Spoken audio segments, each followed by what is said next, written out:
السلام علیکم دوستو، اگر یہ کہانی آپ لوگوں کو اچھی لگے تو سبسکرائب کریں۔ تو چلیے کہانی کی طرف چلتے ہیں۔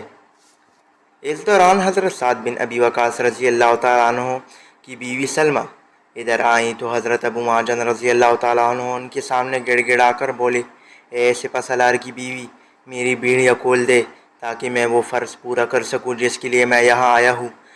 میری بی بسی، میری ساتھی داد شجاعت دے رہی ہیں اور میں یہاں بیڑیوں میں جھگڑا پڑا ہوں۔ اے سلمہ، میں تجھ سے وعدہ کرتا ہوں اگر میں زندہ رہا تو شام کو آ کر خود یہ بیڑیاں دوبارہ پہن لوں گا۔ یہ کہتی ہوئی حضرت ابو معجن رضی اللہ تعالیٰ عنہ کی آنکھوں میں آنسو آ گئے۔ سلمہ کے دل پر ایسا اثر ہوا کہ انہوں نے حضرت ابو معجن رضی اللہ تعالیٰ عنہ کی بیڑیاں کھول دی۔ حضرت ابو معجن رضی اللہ تعالیٰ عنہ برق کی مانند گھوڑے پر سوار میدان جنگ میں پہنچ گئے۔ حضرت ابو معجن رضی اللہ تعالیٰ عنہ نے اپنے منہ پر کپڑا لپیٹ رکھا تھا۔ وہ غضب کی تلوار باز تھے، ان کی تلوار دائیں بائیں دشمن پر بجلی کی طرح گر رہی تھی۔ وہ جدھر جاتے آتش پرست فارسیوں نے گلبلی مچا دی تھی، جو ان کے سامنے آتا اس کا سر کندھوں پر نہ رہتا۔ اس جنگ میں سپہ سالار حضرت سعد بن ابی وقاص رضی اللہ تعالیٰ عنہ بیمار ہونے کی وجہ سے لڑ نہیں رہے تھے۔ پاس ہی ایک پرانی محل کی اوپر والی منزل پر لیٹے یہ منظر دیکھ رہی تھی۔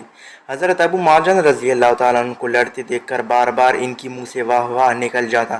لڑائی سارا دن جاری رہی۔ شام کے وقت لڑائی بند ہوئی اور دونوں لشکر واپس آ گئے تو حضرت سعد بن ابی وقاص رضی اللہ تعالیٰ عنہ نے اس مجاہد کا پوچھا جو دشمن کے لیے قہر بنا ہوا تھا۔ ان کی بیوی سلمہ نے کہا، وہ مجاہد ابو معجن رضی اللہ تعالیٰ عنہ ہے، اس نے مجھ سے منت کی تھی کہ میں اسے لڑنے کے لیے بیڑیوں سے آزاد کر دوں۔ اللہ کے لیے لڑنے کا شوق اسے بے قرار کیے ہوئے تھا۔ میں نے آپ کی اجازت کے بغیر ان کی بیڑیاں کھول دی، مگر اب وہ واپس آ کر اپنی بیڑیاں دوبارہ پہن چکا ہے۔ حضرت سعد بن ابی وقاص رضی اللہ تعالیٰ عنہ نے اسی وقت ابو معجن رضی اللہ تعالیٰ عنہ کو بلایا اور کہا، اے معجن، میں نے تیری غلطی معاف کر دی۔ تو آج جس طرح اللہ کے لیے لڑا اور اسلام پر نثار ہونے کی تجھ میں جو جذبہ ہے، اللہ تجھے اس کی جزا دے گا۔ اے ابو معجن رضی اللہ تعالیٰ عنہ، بیڑیاں اتار دے، تو آزاد ہے۔ تیسرے دن پھر میدان لگا۔ مسلمانوں کے ایک کمانڈر حضرت قعقاع بن عمرو رضی اللہ تعالیٰ عنہ نے ایک انوکھی چال چلی۔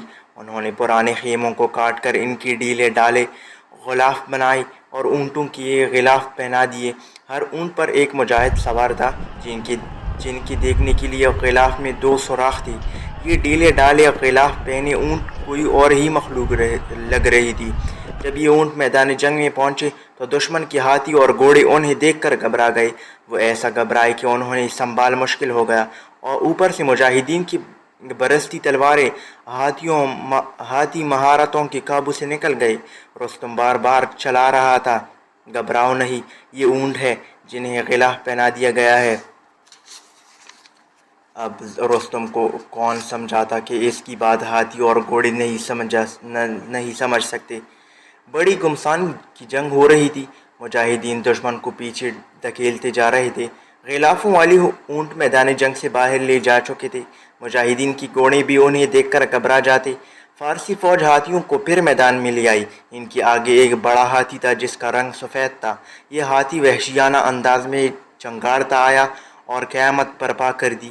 2 مجاہد حضرت قعقاع بن عمرو رضی اللہ تعالیٰ عنہ اور حضرت عاصم رضی اللہ تعالیٰ عنہ پرچھائیاں لے کر آئی۔ وہ پیدل تھے۔